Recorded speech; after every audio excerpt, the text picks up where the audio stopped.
Have you ever been in the position where you knew exactly what it is that you need to do, but for some reason you just can't get yourself to do it? Or maybe you know what you need to be doing, but you're just not feeling it and you're waiting to get back into the zone, back into the mood in order to take that action. So today I'm going to break behind the scenes about two specific people that I've been working with and really help you go through this process because I know for me personally, this is something I go through all the time. I have goals. Sometimes I'm feeling it. Sometimes I'm not feeling it. Sometimes I think I know what I need to be doing. And other times I'm just so lost. So I want to share with you different things that we can start to do in order to allow ourselves, just really make sure we can get ourselves out there to be able to take that action.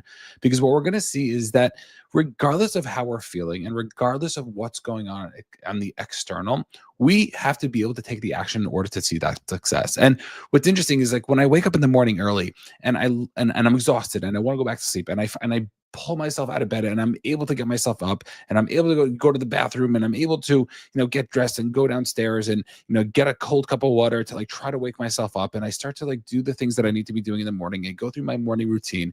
And I start to take the action and I look back like 4 or 5 hours later, even though I might be exhausted, I am so happy that I woke up early. I'm so happy that I pushed myself. I'm so proud of myself that I was able to accomplish the things that I've wanted to accomplish. And what we need to ask ourselves is, okay, so right now we might not be in the mood, or right now we might not even be certain about what action needs to be taken. But I know I'm going to look back, whether it's today, whether it's in a week from now, a month from now, a year from now, I'm going to be so grateful. And I'm going to build up my self esteem so much because I was able to do the thing that I wanted to do. And that is something that is so powerful when it comes to really just achieving the things that we want to be achieving. And we're going to break this into two specific cases. So the first person I was speaking with, I've already had a couple of coaching sessions with them, and we were trying to figure out specific things that she needed to be doing. And we ended up figuring out, okay, like these are the steps that need to be taken. Like this is it, like A, B, and C, like these are the steps. And what was interesting is that she knew exactly what she needed to be doing, but she couldn't take the steps. She couldn't take the action. And when I was pushing her and I'm like, what's going on here? Like, why aren't we able to do it? And she said, I think it's imposter syndrome.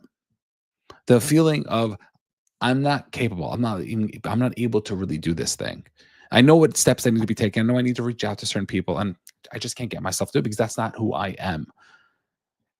And it's amazing because I think at all levels of success, you're going to have imposter syndrome. There's always going to be somebody a tier or two or three or five or 10 or 100 tiers up above you. And what you need to start to understand is what is it that I can start to do to allow myself to be able to put myself in the situation to be able to take the action, regardless of that emotional blockage that I'm having inside. That even when I think I'm not capable of doing something, which all you have to do is really just call a person. So you are capable, right? But we're in our own head. So it's like the most irrational fear that we have. That I'm not that person. I can't do it since I've never done it before. But what we need to start to ask ourselves is how is it that we can start to reframe it? So instead of getting uncomfortable and taking a step back, instead of feeling this weird new feeling that we have and realizing, oh my gosh, this might be something bad, and our defense mechanisms start to pop up. But what we really have to do is we have to acknowledge and start to see what is it we can start to do. And I heard this from a coach of mine, Jason Drees. So I was in Jason Drees' coaching program, so I never got officially coached by him. But one of the things that he said that I don't know if he made it up or he heard it from somewhere else, but this is who I heard it from. He said, when it comes to imposter syndrome, this feeling of us wanting to be able to take a step forward, and we can't because we're so scared of something else. We're scared that we're not that person. We all have that feeling when you step into freshman year in high school and you just feel that's literally the feeling of imposter syndrome. You feel like you can't accomplish the thing that you want to accomplish. You can't put yourself out there. You can't be who you want to be. And most of the times the kids who end up putting themselves out there make a fool of themselves because they try to be cool in front of seniors. And then the seniors just like let them know, like, no, dude, you're a freshman, like stop. And what we have to realize is that is normal.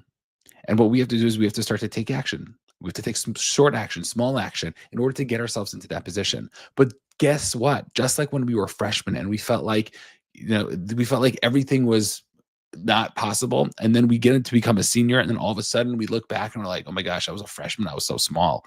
Like I'm a senior now. Like I'm not scared of anything in the hallways. I know all the teachers, I know the people, I know the building, I know everything. And that is what we have to start to realize is going to happen to us also over here. So if you're getting into sales, for example, and you're scared because I've never had to make a sales call. Well, guess what? The more you do it, the more you're going to build that muscle. The more you're going to be able to then become a more proficient salesperson. So what we have to try to figure out is, what is that frame? And the frame that Jason said was, when we are looking at imposter syndrome, all it really is us growing in the moment. We are becoming somebody in the moment. Our minds, our bodies are putting in the reps in the gym. And just like when you go to the gym and you start to lift weights that are just a little bit heavier than the ones that you can be lifting very easily, what ends up happening? There's a resistance. There's a pullback. And it's harder, and you have to be more focused. And you have to use all your might, and you have to push yourself through it. But guess what? Would you say that's a bad resistance? Is that discomfort bad? No, because we have a frame that we know that, no, this is a thing that's going to grow my muscle. This is how I'm going to be able to do the reps. So the next time it's going to be a little bit easier, and the next time easier. And then maybe the next time I can lift this weight. And then I'm going to look back in a month or 2 months from now, and I'm going to look, that was so easy. So what we have to start to figure out for ourselves is, how is it we can get ourselves in a position to be able to take those actions, to be able to get more used to it. And if we could just shift that imposter syndrome to say, hey, you know what? This isn't a bad thing. This is actually something good for me. This is the thing that's going to help me grow. This is going to help me become somebody. Then all of a sudden, I have this ability to step into it. I have this ability to be able to make something happen. I have the ability not to be scared anymore. I don't have to be so worried about what everyone else is going to say about me. I don't have to be so scared about, what happens if I fail over here? I don't have to be so scared about, what happens if I'm going to be successful over here? Like, what's going to happen? Who am I going to become? And that is something that is so powerful. And I was telling this to this client who I was working with, and I think she heard it. She was like, yeah, I totally hear that, because what's interesting is that we end up reacting. A lot of people we always react to what's happening on the exterior, right? For example, if somebody cuts you off, we react by getting upset. So why do we get upset? Why do you have to get upset when somebody cuts you off? Do you have to get upset? Who decided that? It could be we saw it in a movie. Maybe we saw a parent when we were younger who got cut off and got upset, right? Maybe we're taking it too personally. Like, why would they do that to me? Right? What happened? Recently happened where I actually was the one who cut somebody off. Okay, let me explain. We were driving down this street, like 2 lanes, and there was a row of parked cars also on the lane. So it was really 3 lanes, but one of the lanes was really just parked cars. And it was very sunny and glaring, and everybody's going slow because it was so sunny. And there was a truck in one of the park spots. So he was coming out a little bit, but there was like still enough space for me to be able to get to go. And then as I was going, I realized that his truck really wasn't straight. It was coming around a curve. So his truck wasn't straight. It was actually on an angle. So the only way that I could go without crashing with the person next to me in the lane is, like, I had to get in front of them. So I ended up like accelerating to get in front of them, and I saw the guy like trying to like catch back up to me. I'm like, no, like I didn't do that on purpose. I guess I cut you off, but like it wasn't on purpose.